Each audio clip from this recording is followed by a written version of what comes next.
Hello! This is Way of Weinstein, wherever you may be and however you may be watching, live in the financial district in New York City, Facebook Live, and YouTube. Now, there's been a lot of talk of Steelers head coach Mike Tomlin. Figured I'd give my take and give some stats to really make you decide if he should be on the hot seat, if this is blasphemous for him to be on the hot seat, or whatever your opinion may be. So Mike Tomlin's been the coach for 11 years. His best attribute has always been he's been a great motivator. Players love to play for him. But I feel like his biggest downside is that X's and O's. He always seems to get out strategy in crucial games and in-game adjustments, and sometimes his team just looks flat. So let's go year by year from Mike Tomlin's rookie season with the Patriots as the coach to now. So in his first year with the Steelers, I don't know why I said Patriots. I guess if he was coaching the Patriots, who knows if he had Brady, what he would do. Okay, so back to his first season. So he lost to the Jaguars in the first round in the wild card at home. Not a good season. Okay. Now, next season, he did win the Super Bowl. But let's dig deeper into why he won that Super Bowl. Now, I'm not taking anything what I'm about to say, but if anyone remembers that season, does anyone remember who got injured in the first game and didn't play at all that season? Tom Brady. Now, am I saying if Tom Brady didn't get hurt that the Steelers don't win that Super Bowl? Possibly. So, if we look at that season, they beat the Chargers at home in the divisional round. Okay, good win. Phillip Rivers, franchise quarterback. Now, you beat Joe Flacco in his rookie season. Baby Joe Flacco, that's not the most impressive one. So, Super Bowl 43, you beat the Cardinals. Kurt Warner, I'd put him in the column of very good quarterback to great Hall of Fame quarterback, in my opinion. So I'll give you credit for that. But here's the thing which bailed Tomlin and Roethlisberger out. Now, when the Steelers had the ball and they were down after Larry Fitzgerald took the ball 80 yards for a touchdown, they started with the ball around their own 20. And my guy, Antrell Roll, slipped. Why is that relevant? Because Roethlisberger threw a 5-yard pass to Santonio Holmes, and he took it 40 yards, and that's what set them up, where they were down deep inside Cardinal territory at around the 6-yard line. And then we all know the rest of history. Santonio Holmes made one of the best catches. So because Antrell Roll slipped, and it happens. Julio Jones slipped in last weekend's game against the Eagles. It just happens. And they were fortunate that a slip happened in their way. Okay, so he won a Super Bowl. Now, granted, a lot of people say that's with Coach Bill Cowher's players. Very true. Again, you could say the same thing with John Gruden and Tony Dungy with the Buccaneers, so that happens all the time. He's got a Super Bowl. A lot of coaches don't have that. Okay, so the next year didn't make the playoffs. So then 2010. So 2010 beat the Ravens in the divisional round at home. Then I would consider at that point Flacco an above quarterback, not of course you beat that quarterback category. So then you beat the Jets in the AFC Championship game. So I'm not a Jets fan. Thank God I'm not a Jets fan. But you'd have to say that win over the Patriots in Foxborough is probably their biggest win since Super Bowl III. They were so high on that. Bart Scott, can't wait. And they were flat. They were flat in that game. The quarterback of that team, Mark Sanchez. So yeah. You beat a team quarterbacked by Mark Sanchez. Wow. Now for that game, the next Super Bowl 45 against the Packers. So just like how this past weekend where they just were flat, where they were down 21-0 against the Jaguars, where are they? How are they so unprepared? This isn't a thing that's only happened once. I'm going to tell you what happened in Super Bowl 45. So they got off to a 14-0 deficit. Then they were down 21-3. They were down 21-10 at the half, and it was 21 to 17 going to the fourth. So they're making a comeback, and they got it down to 28-25. So then they had the ball at their own 13-yard line. It was 31-25 Packers, minute 18 to go. So for Scott, I don't watch the Goldbergs. I'm not reviewing the Goldbergs. So back to that drive. So if you look at great drives, whether it's Brady, Breeze, Rodgers, my guy Eli, they've had the ball with not that much time left, and they've gone down and gotten that game-winning score. Let's look at this last drive, which no one ever gets on Roethlisberger or Tomlin for what I'm about to say. So they have the ball. They are down by less than 7 points. Okay, 1st and 10 at the Pittsburgh 13. Roethlisberger, short 15-yard pass out to the 28.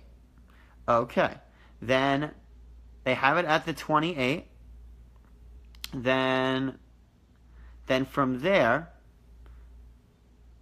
a 5-yard pass. Then from there, incomplete. Then on 3rd and 5, incomplete. And then 4th down, incomplete.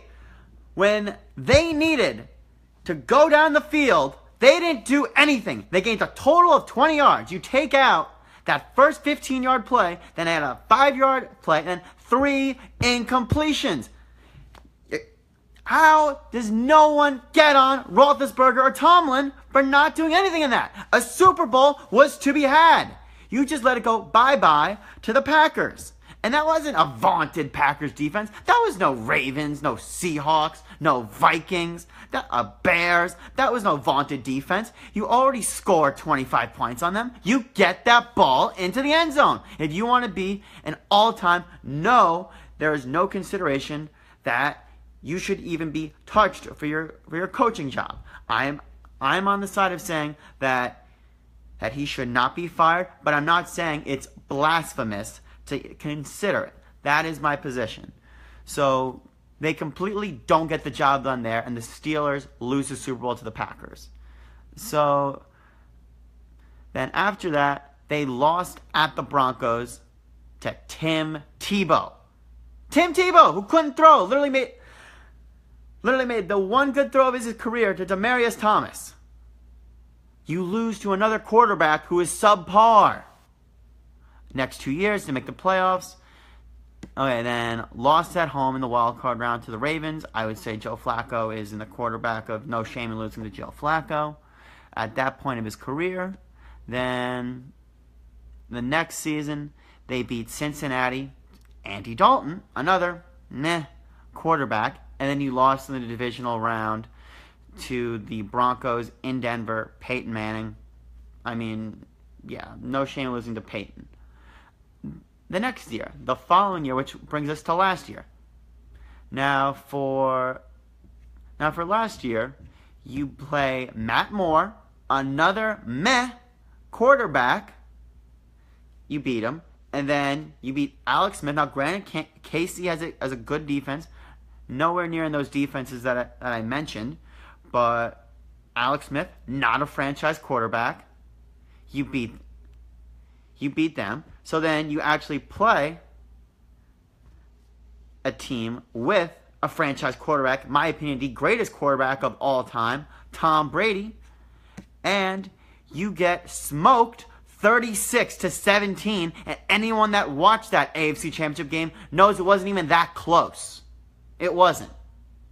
So then that brings us to this year, where you lose to Jacksonville in the divisional round at home. You're down 21-0.